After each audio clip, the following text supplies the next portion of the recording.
Hey guys, how's it going? It's Al. I've got a week 14 recap for you on DraftKings. Every single Monday we do the autopsy. We kind of look back at what happened from the previous week. The first thing that I'm going to do, I'm going to break down my article from ESPN called Best Buys. It's the ESPN Plus piece. It comes out every single Thursday. And it gives you the players that I believe are some of the best plays on the slate or in the best matchups. I try to detail some of them as tournament plays, some as cash game plays, and whatever else that there is. And hopefully it's very helpful to you. We'll see how it did this week in a very strange week of DFS. And then we go over my high stakes lineups, the 3 lineups that I hand build for high stakes games, the 150 lineups that I have on both sites, on DraftKings and FanDuel. In the Millionaire Maker, we go over the lineups that I had, the combinations that I played, and the results from them, as well as the cage match that we record every single Wednesday. This is where you find out whether or not I won the cage match and which charity benefited as a result. So thank you guys for being here. Drop a like on the channel. I know we're on the second channel here. Thank you guys for finding your way over here. Subscribe, ring the notifications bell, leave a reply. Let me know how you did this weekend. Where were your mistakes this weekend? What mistakes did you make? And be very careful, because I hear this a lot. People not wanting to own up to their mistakes, right? When they say, oh, I got talked into playing this other guy. You're the one that clicked submit, brother. Own your mistakes. I made a mistake here. This is what I did. That's your best chance to moving forward and becoming a better player, because that's what we work on here every single day. If you haven't already, there's a link below to the Discord. There are free channels in there, and there are paid channels. If you're a subscriber to the main channel on YouTube, the channel member, you click that join button on the main channel. Or if you're a Twitch subscriber, there are subscriber only rooms in there, and it's a great place for you to talk about daily fantasy, any sport, PGA, NBA, NFL, when MLB season gets here, that UFC, sports betting, anything. There's always somebody in there to talk to, because DFS can be a very isolating game. So surround yourself with a great community of almost 5,000 people. Very positive place to be a part of. So head on over there to Discord. Again, link down below in the description. But let's get over to how I did this weekend on Best Buys. And here's the article. It's an ESPN Plus piece. So like if you have Disney Plus, make sure that you have the bundle, and then you get ESPN Plus added into your Disney Plus. And I know that basically everybody has Disney Plus. It got like what, like 80 or 85 million. You did it again. So I changed the alerts so that they're not as intrusive, and I've been leaving them on and not turning them off. So Yeonde Embiid, thank you very much for the 10 gifted subs. Guys, you got a gifted sub from Yeonde Embiid. Make sure that you say thank you to him. But now I'm going to turn the alerts off, because you guys cannot be trusted during the show, apparently.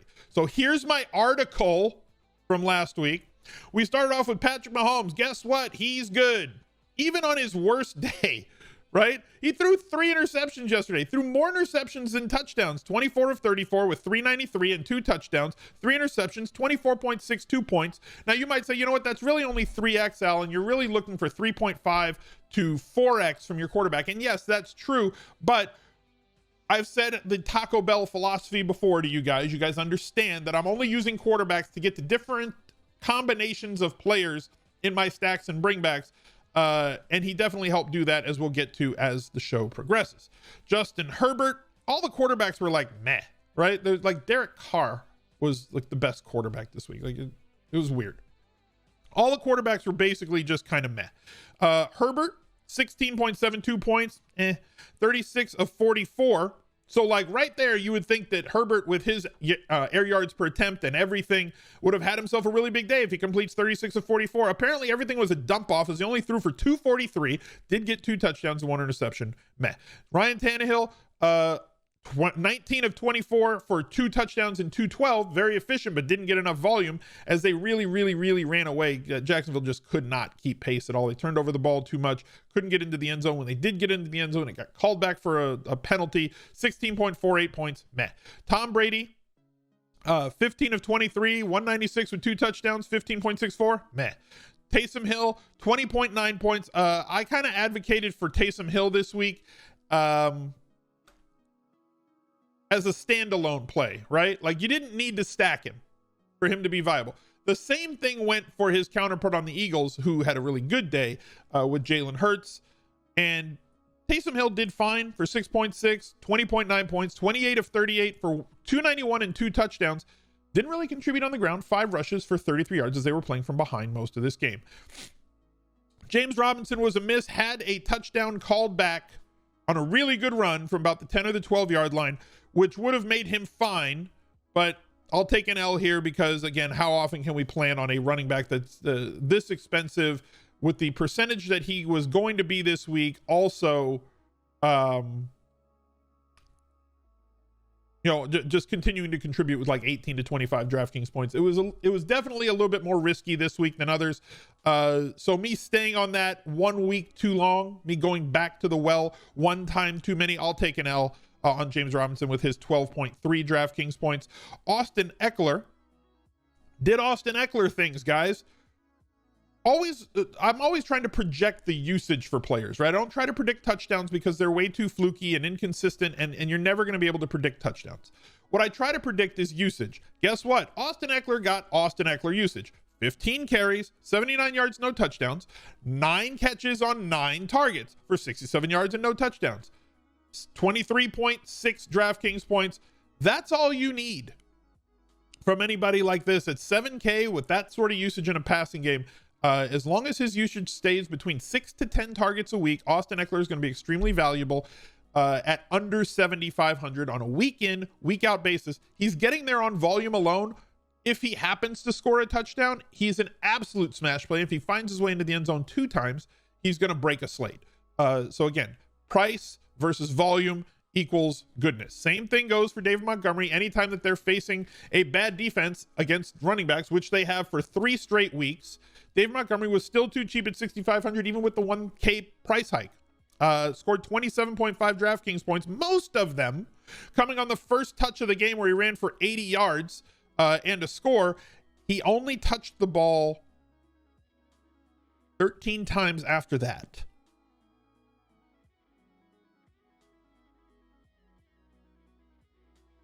What the 11 carries for 113 and a touchdown, 3 catches on 4 targets for 42 yards and no touchdowns, 27.5 DraftKings points. He could have completely broken this slate if he just got like 20 touches in this game, but he didn't because reasons. Aaron Jones, 15 carries, 69 yards, 0 touchdowns, 2 catches, 3 targets, 6 yards, 9.5 DraftKings points. This was the risk with Aaron Jones, was that they just weren't going to feed him the ball a ton. We knew that coming in, that I said the danger is that he's not going to get 20 touches. We were banking on a heightened efficiency against this Lions team, which has been terrible. It's just been the giving tree in terms of opposing running backs all season long. So I'll take an L on Aaron Jones there, but I knew the risks, and I hope that I outlined them for you guys as well throughout the week with all the content on YouTube. Jonathan Taylor, guess what, guys? He smashed. But Jonathan Taylor's not good, streamer. He's not good. Is 20 touches for 150 and 2 touchdowns with 2 catches on 2 targets and 15 yards. Is that good? I'm asking for a friend. Is that good? Because I think that's a smash. 33.5 DraftKings points for 5,800, 7K on FanDuel, pretty much the same score. Absolute smash play. Myles Gaskin was out. A lot of people pivoted to Washington. He had 13 carries, 35 yards, no touchdowns, 2 catches on 4 targets, 17 yards there, 7.2 points. So he was a miss. He got the exact usage that I detailed on the anti-Tinkercast, though. So that was weird that I said he's going to get about 13 carries and about 4 or 5 targets. He got all that. Was also in on the inside the 5 carry when they had the ball on the 1 yard line, and Tua sneaked it in. So we could have gotten bailed out by a touchdown there late in the game, but they snuck it in with Tua. So it was a bit of a miss, but at 4K, he was bare minimum salary for a running back. Devonte Adams, I don't have his stats in here, but for some reason, I didn't write them down. He ended with like 27.5 points, so he 3x'd his salary. So he did what he was supposed to do. Got you over 100 yards, got a bunch of catches and a touchdown. A.J. Brown, smash. 27.2 points, 7 catches, 9 targets, 112 yards and a touchdown. That's a smash. Michael Gallup, he was a miss, but he got a good amount of targets. 6 targets here, so the volume was good for the price that he was at, and a lot of value missed this week. So 2 catches, 6 targets, 23 yards, no touchdowns, 4.3 DraftKings points. Keenan Allen, Great bounce back spot. Salary came down. People were off of him. 9 catches on 11 targets. Just does what he does every week. Only 52 yards because of the average depth of throw from Herbert this week. I don't know what Lynn's doing with the Chargers right now. Did catch a touchdown, 20.2 points. Perfect. It's exactly kind of what the range that we want him in. Jamison Crowder was injured, so we came off of him. I did not email to have him removed from the article once he was doubtful on the week. Hopefully you guys took him out, ended with 2.7 points. If you want me to take an L here for not emailing to have him take him out of the article, fine, go ahead. Darnell Mooney did really well for the price that he was at on. We got lucky here because he only got 2 targets, right? So like, I feel like the process was right, but we got extremely lucky because he only got 2 targets, caught both of them for 22 yards, but had an end around where he scored a touchdown on the ground. So at least we got there. 10.2 points for 3.5K is fine. Travis Kelsey was the absolute smash at tight end with 8 catches, 10 targets, 136 yards, and a touchdown.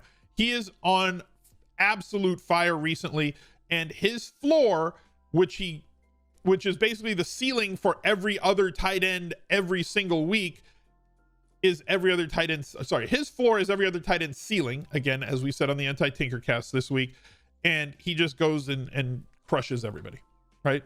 He got that in the first half this week against Miami. 30.6, a ceiling unlike pretty much any other tight end not named Darren Waller. Cole Kmet got the volume that we expected for the price. He was fine. 4 catches, 7 targets, 41 yards. Did not get his way into the end zone. Jimmy Graham caught a touchdown. Lovely. The corpse of Jimmy Graham snuck his way into the end zone. 8.1 points. Rob Gronkowski, he was a miss. Did catch a PI on a Hail Mary. I'm not counting that one, but Brady missed him on a wide open long touchdown. That was very disappointing. I'll take an L here. 1 catch, 2 targets, 2 yards, 1 touchdown. 7.2 DraftKings points. Mo Alley-Cox, again, I'll take an L here. 1.9 points. Only targeted once on the day for 9 yards. On the defenses, I don't know why these aren't highlighted, but Seattle Seahawks were fine. Washington defense was amazing. Cowboys were amazing. So crushed all the defenses. Hopefully you guys had them in your lineups. My 3 max lineups that I make for high stakes were a mess. None of them cashed on DK. You can see them here. Too many snowflakes, right? Gallup snowflake. Parker got hurt in this one, which really sucked. The one thing that I did not do, which I said that we should do throughout the week, is you can allow Kelsey to be in the tight end in the flex spot. You have to set up rules in your optimizer to be able to do that if you're not hand building. Basically, you say allow tight ends in the flex, then build a group with every tight end that you're allowing to be put into a lineup, right? Make a group with every tight end on the slate, not Kelsey, and say at most one of those. And that'll allow Kelsey to be the second tight end. So like any of them can be in a lineup with 2 tight ends because you're allowing one to be in flex, but you're just not allowing any of the others to be in flex by maxing them at 1 and not including Kelsey in that. Major pivot for me this week was Ronald Jones Jr. He had 15 points once they ruled Fournette out. He was very close to having a really big game. He was very owned at high stakes, as you can see here at 33.7%, way different at lower stakes. So basically everybody else pivoted to this spot as well, which dropped some of the other players. Perriman very high owned. He didn't do very well. My Bridgewater lineup that we had talked about, Teddy was a very sneaky stack this week. All the quarterbacks were kind of meh. You know, Tannehill didn't get there, even though the double stack here, Brown got there. Corey Davis did not. Kuti got a touchdown to kind of bail us out a little bit, but he didn't do well. Kelsey was the big play. Mooney bailed me out a little bit. Looking at the 150 lineups that I had too much Washington and I had too much Robinson. And the fact that I had like 35% of both of these guys really kind of hurt. I did massively overweight the field on KJ Hamler at about 20% KJ Hamler, which I thought was going to kind of save me a little bit, but the over allocation of the 2 running backs that did not do well really hurt. Most of my lineups that were up top had Mahomes or Rodgers stacks in them. Devonte Adams. I think we need to kind of consider Devonte Adams a running back at this point. I said as much on Twitter yesterday. Plug him in as a flex in your, if you want a third, you know, in lieu of a third running back in cash, and he's just fine. His floor is somewhere in the mid-teens with the volume that he's getting. He's basically Michael Thomas from last year. So if you don't feel comfortable paying up for one of the running backs like Derrick Henry, who is a chalky kind of cash game play, who smashed this week, right? He did great, but we know that his floor is like 7 or 8 points. You're not going to get that from a Devonte Adams on a week where he stays healthy for an entire game. So if you want to go that route, I'm fine with it. I lost the cage match to Dop, who had 2 players get injured. So he had Julio Jones in this spot. He pivoted to Thielen. And he had Myles Gaskin in this spot and pivoted to the absolute nuts in Jonathan Taylor, who just ran away from everybody. I got bludgeoned by one of my favorite rookies on the year in a pivot. Thomas did well. He went with the 2 tight end strategy. Both paid off for him. Congratulations to him, and I'll be donating $100 to his charity. Looking over at FanDuel at my lineups over there. Same sort of philosophy. I had too much of one player in every lineup, whether it was DeAndre Washington or whether it was James Robinson, that kind of tanked the rest of it. All the rest of the plays did pretty well in all these lineups. Like I had Washington and Robinson in this one and finished with 161. I think the winning score is around 190 this week on FanDuel in this tournament, the bomb. So none of the quarterbacks really went off. Some of them had like 29 to 30 points, but like other than Carr, nobody really just went bonkers. And I just had too much of the single solitary plays to have a really big week in tournaments. So small loss for me this week. We'll move on, lick our wounds, and go on to week 15. So thank you guys for watching. Head over to the main channel to watch all the other content for week 15, and go check out another video here for the Gaming the Game podcast on the second channel right there. He's a legend.